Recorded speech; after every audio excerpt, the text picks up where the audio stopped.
हम अपनी सर्विस दे रहे हैं उनको, तो हमारे को इतना हक तो बनता है। सांसद जो हैं पार्लियामेंट में बैठे हुए सिर्फ 5 साल भी काम नहीं करते और उनको पेंशन मिलती है। देखिए, उम्मीद पे तो दुनिया कायम है। 4 स्टेट में हो गया ना, why it can't be happen in all India and anything can be done here. नमस्कार, मैं शाहीन खान और आप देख रहे हैं विकासशील भारत। पुरानी पेंशन कहीं ना कहीं सरकार के लिए एक बड़ी टेंशन बनती जा रही है और यही कारण है कि लोग बार बार सड़कों पे पुरानी पेंशन बहाली के लिए लगातार विरोध प्रदर्शन कर रहे हैं। लगातार जो ये बात आम आदमी यानी आम जन की तरफ से आ रही है कि सरकारी कर्मचारियों के लिए वापस से ओल्ड पेंशन लागू की जाए। आप देख सकते हैं कि उसी को लेकर के यहाँ पर प्रदर्शन जारी है कि किस तरीके से सरकारी कर्मचारियों के लिए ओल्ड पेंशन ही सही है। ये सारी बातें करते हुए जो वर्तमान सरकार है उससे ये सवाल किए जा रहे हैं कि जो ओल्ड पेंशन यानी ओपीएस उसको लागू किया जाए और जो एनपीएस है उसको जो है तुरंत हटाया। मैम क्या नाम है आपका? मैं उषा कुमारी हूँ। क्यों लग रहा है आपको वापस से ओपीएस जो है लागू होनी चाहिए और एनपीएस को हटा देनी है?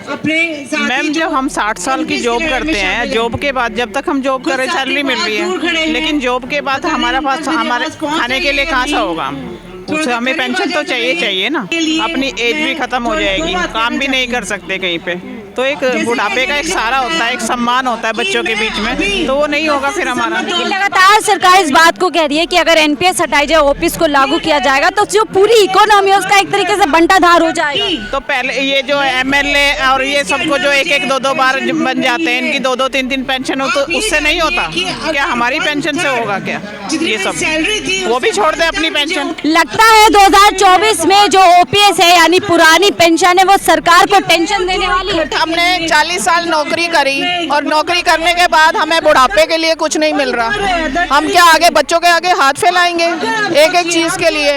हम अपनी सर्विस दे रहे हैं उनको, तो हमारे को इतना हक तो बनता है। सांसद जो हैं पार्लियामेंट में बैठे हुए सिर्फ 5 साल भी काम नहीं करते और उनको पेंशन मिलती है। हम 40 साल की सर्विस, गवर्नमेंट सर्विस करने के बाद हमें नहीं मिलता, ये तो कोई लॉजिक नहीं है। तो देश की सेवा करते हैं, लोगों की सेवा करते हैं। मैं हॉस्पिटल में काम करती हूँ, मैं स्टाफ सिस्टर हूँ, इंचार्ज हूँ। मैं सेवा नहीं कर रही, मैं मरीजों को नहीं देख रही, या मैं देश के लिए काम नहीं कर रही। हॉस्पिटल में काम करना भी तो देश के लिए काम है। वो अनोखा क्या काम कर रहे हैं? अगर वो अनोखा कोई काम कर रहे हैं तो मुझे लगता है मैं सेवा जो कर रही हूँ उससे बड़ा कोई काम नहीं है। तो पेंशन तो मिलनी चाहिए, हमें मिल रही है, हमारी आगे वाली जनरेशन को भी मिलनी चाहिए। आपने कहा था कि बड़ी बात कह रही हैं, लेकिन लगातार आज देखिए जो भारत का बजट पेश हो रहा है उसमें लगातार ये बात की जा रही है कि सरकार सबका साथ सबका विकास कर रही है। लगता है आपको जिस तरीके से जो योजनाएं लोगों के लिए आ रही है उससे सबका साथ सबका विकास हो रहा है? विकास तो क्या हो रहा है, हो भी रहा है और नहीं भी हो रहा है, लेकिन यहाँ पर बुढ़ापे में अगर आप पेंशन देते हो तो विकास हो रहा है। बुढ़ापे में अगर आपको पैसों की जरूरत पड़ रही है, देखिए केंद्र हो या राज्य सरकार हो, बूढ़े लोगों को 1000 रुपए दे रही है। 1000 रुपए में चल सकते हैं और रिटायर बंदे को जो पेंशन मिलती है वो अपने हक के लिए रख सकता है, अच्छी जिंदगी जी सकता है, मेडिकल फैसिलिटी को वो कर सकता है, लेकिन 1000 रुपए में वो अपनी पेंशन को वो एंजॉय नहीं कर सकता। किस तरीके से ओपीएस को आप समर्थन करती है? देखिए, ओपीएस को इसलिए समर्थन करते हैं क्योंकि हर बंदा जो भी होता है, घर में भी हम होते हैं नॉर्मली, तो हमें हर चीज़ के लिए फ्यूचर सिक्योर करते हैं। बट यहाँ तो जो एनपीएस गवर्नमेंट ने दे दिया है उसमें किसी का कोई फ्यूचर ही नहीं है। उनको ना तो आगे ये पता, जैसे हमारे ओपीएस में एक ऑप्शन थी, अगर पेरेंट को कुछ हो जाता है, पेरेंट वर्किंग है, बच्चे छोटे हैं और पेरेंट को कुछ हो जाता है, सपोज दे आर नो मोर, तो बच्चों को उनको हमेशा से वो पेंशन मिला करती थी। बट इस एनपीएस में ये भी नहीं है।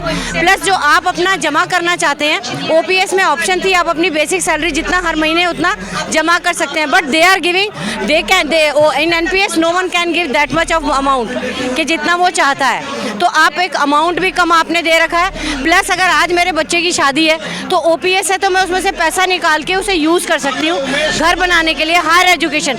But there is no provision like that, only they can withdraw only 20% of that.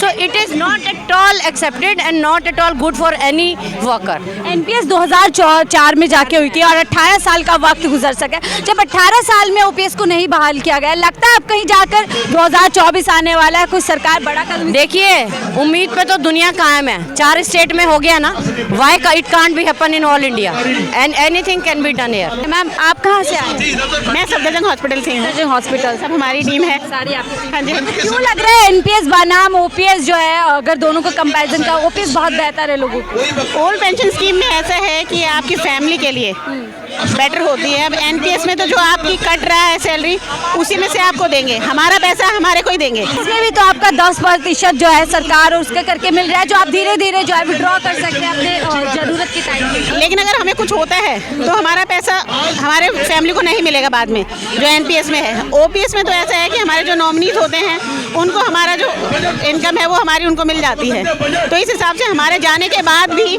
हमारी फैमिली को कोई प्रॉब्लम नहीं होती है। लेकिन एनपीएस में ऐसा कोई रुझान नहीं है। अच्छा, 2024 में लगता है पुरानी पेंशन से सरकार को टेंशन मिली? अटेंशन ये अभी जैसे राजस्थान सरकार ने किया है, हिमाचल सरकार में किया है, तो ऐसे करके धीरे धीरे अगर राज्य सरकारें सारी करेंगी तो सरकार के ऊपर थोड़ा प्रेशर तो होगा। फिर उनको इस तरफ ध्यान देना पड़ेगा कि अगर सारे लोग मिलकर एक चीज़ की डिमांड कर रहे हैं तो शायद वो चीज़ कुछ बेनिफिशियल होगी। आपने जैसे हिमाचल की बात की, आपको ये भी पता होगा हिमाचल में ओपीएस लागू हुआ है, लेकिन एक बड़े पैच के साथ हुआ है, क्योंकि ज़्यादा सरकार में कर्ज है और जितना भी है, पहले ही वित्त मंत्री कह सकती है कि जो पैसा इन्वेस्ट हो चुका है वो तो वापस नहीं मिलेगा। हाँ, वो तो वापस नहीं मिलेगा, लेकिन फिर भी धीरे धीरे करके अब गवर्नमेंट को इतना तो थोड़ा सोचना ही पड़ेगा इस बारे में ना।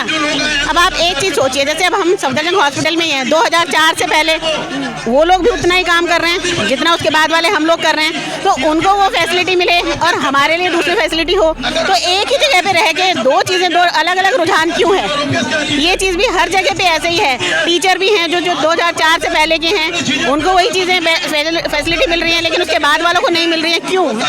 तो एक देश एक कानून, तो एक देश एक पेंशन। अब जो पार्लियामेंट में सारे नेता लोग हैं, वो चाहे 2 दिन के लिए आए चाहे वो 4 दिन के लिए आए, तो उनको उस चीज़ की पेंशन मिल जाती है। और पुरानी वाली लेते हैं, वो हो सकता है 2 भी ले रहे हैं, 3 भी ले रहे हैं, 4 भी ले रहे हैं, तो क्या हम एक के भी वो नहीं है लेने के लिए उत्तराधिकारी में? क्या हम मेहनत नहीं कर रहे?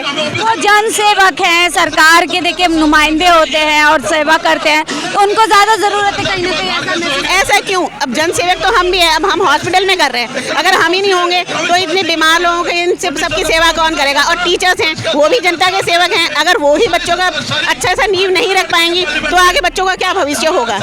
तो ये कहना तो गलत होगा कि जो पार्लियामेंट के हैं, जो नेता लोग हैं, सिर्फ उन्हीं को इन चीज़ों की ज़रूरत है।